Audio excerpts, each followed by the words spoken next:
Hello everyone. बच्चों, आज हम लोग हिंदी लैंग्वेज का बहुत ही इम्पोर्टेंट टॉपिक तत्सम तद्भव पढ़ेंगे। तत्सम तद्भव को एक्सप्लेन करने से पहले मैं आपको एक बात बताना चाहती हूँ कि तत्सम शब्द जो हैं वो संस्कृत के हैं और तद्भव शब्द जो है वो उन्हीं का हिंदी रूपांतरण है। संस्कृत जो है वो हिंदी भाषा की जननी है, हिंदी भाषा की माँ है और हिंदी भाषा जो है वो संस्कृत से ही आगे आती है। इसीलिए आप देखते हैं कि हिंदी में बहुत सारे जो शब्द हैं वो संस्कृत के डायरेक्ट ले लिए जाते हैं। अब आप यहाँ पर ये टर्म को समझिए। संस्कृत के शब्दों को हिंदी में बिना परिवर्तन के, माने उनके अर्थों में परिवर्तन करे बिना, जब हम वही का वही शब्द हिंदी में ले लेते हैं तो उन्हें तत्सम कहते हैं। उन्हीं शब्दों का जब हम अर्थ हिंदी में लिखते हैं, एक तरीके से हम उनका अर्थ लिख रहे होते हैं, परंतु हिंदी लैंग्वेज पढ़ते समय हम उनको संस्कृत के शब्दों का अर्थ टर्म यूज ना करके हम उन्हें तद्भव शब्द कहते हैं। यहाँ पर आप उदाहरण देखिए। अग्नि शब्द जो है वो बेसिकली संस्कृत का है। हिंदी में जब हम हिंदी लैंग्वेज पढ़ेंगे तो अग्नि शब्द संस्कृत का ना कहला करके तत्सम कहलाएगा और आग शब्द हिंदी का ना कहला करके तद्भव कहलाएगा। ये टर्म तब यूज होगा जब आप हिंदी लैंग्वेज पढ़ेंगे। इन्हीं शब्दों को जब आप संस्कृत भाषा में पढ़ेंगे तो आप देखिए शब्द फिर से वही हैं।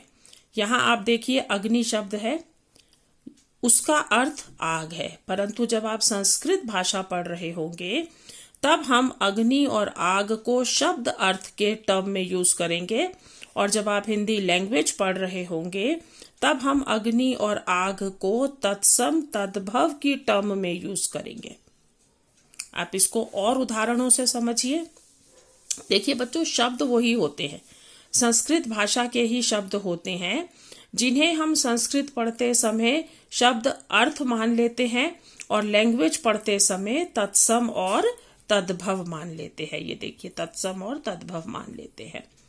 आगे हम देखते हैं। यहाँ पर देखिए रूल कहता है हिंदी व्याकरण पढ़ते समय जो टर्म यूज होती है उसे तत्सम तद्भव कहते हैं और संस्कृत पढ़ते समय उसे शब्द अर्थ कहते हैं।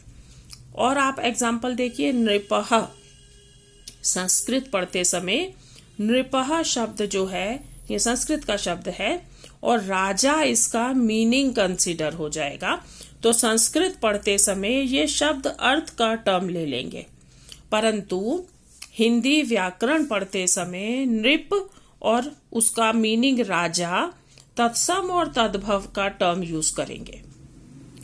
आप यहाँ पर इसको ध्यान से समझने का प्रयास कीजिए। देखो बच्चों, शब्द वही है, नृप है, राजा है, नृप है, राजा है, परंतु संस्कृत पढ़ते समय ये शब्द और अर्थ माना जाएगा, हिंदी लैंग्वेज पढ़ते समय ये तत्सम और तद्भव माना जाएगा। उसी प्रकार से आप देखेंगे गजः, उसका मीनिंग हाथी है, जब संस्कृत में पढ़ेंगे तो ये शब्द और ये अर्थ हो जाएगा, हिंदी लैंग्वेज पढ़ेंगे तो यही शब्द तत्सम और ये उसका तद्भव बन जाएगा।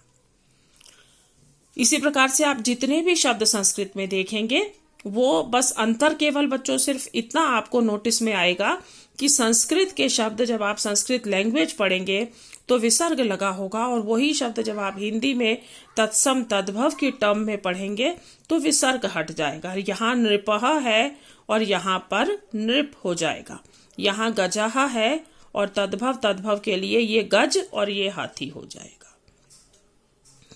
आशा है आपको ये तत्सम और तद्भव का जो रूल है ये समझ में आया होगा और ये आपका बेसिक रूल जो है ये क्लियर हो गया होगा आपके लिए। और ये टर्म आपको जब तक आप हिंदी लैंग्वेज पढ़ेंगे तब तक आप इसी टर्म को फॉलो कर सकते हैं, इसमें कोई परिवर्तन नहीं है जब तक आप हिंदी लैंग्वेज पढ़ रहे हैं। ठीक है, अब मैं आपको दूसरा टॉपिक समझाती हूँ। अभी इसको हम यहीं पर छोड़ते हैं और हम दूसरे टॉपिक की तरफ चलते हैं। थैंक्स फॉर टुडे बेटा।